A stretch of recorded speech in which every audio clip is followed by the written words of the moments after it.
Kathmandu in Nepal is like the Disney World for cinematographers. At the end of that day, I was like, that's the greatest day I've ever had in my life for filming. They're coming to get me.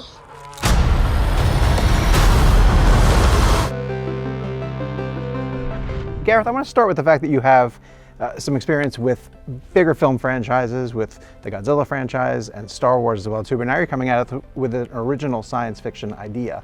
But I want to know if any experiences on those franchises helped you as you were starting to think about your world building and the creator. My very first film, before I got that opportunity, it was virtually no money we had for the budget. And Monsters, so right? Yeah, and so you'd expect there to be loads of problems having no money. And instead it was this incredibly liberating creative process that I ended up loving. And then you get to have like hundreds of millions of dollars and you think, oh my God, we can do anything. It's gonna be amazing. Like we did that with nothing. We can have, and you find you actually can't do anything.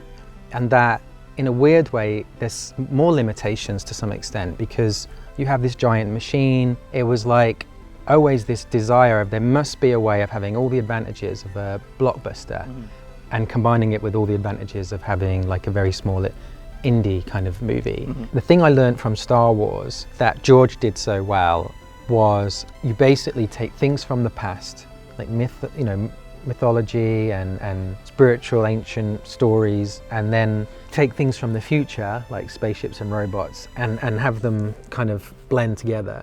But you don't use anything from today.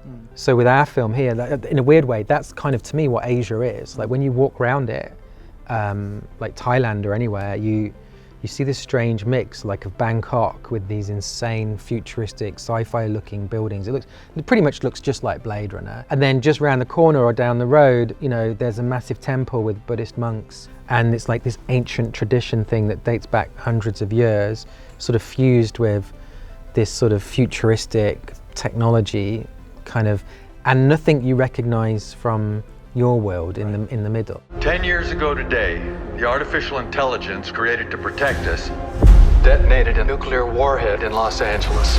The idea of a nuclear detonation going off in Los Angeles is brought up. We're about the same age. We grew up on James Cameron films, and so I have to believe that Terminator 2 was some type of influence on you.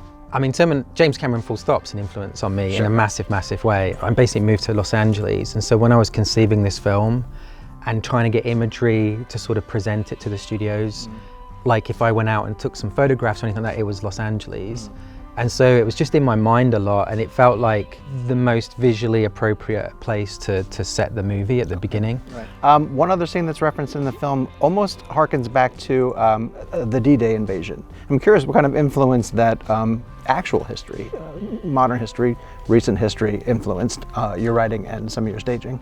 I mean, real war photography is a big influence. I mean, essentially one of the things I like to do at the start of this film was grab a lot of imagery like stuff from the Vietnam War and then do stupid things like just change them to robots and things and just start to see what makes you go, I have to see that movie. Okay. Like, I've got to see that.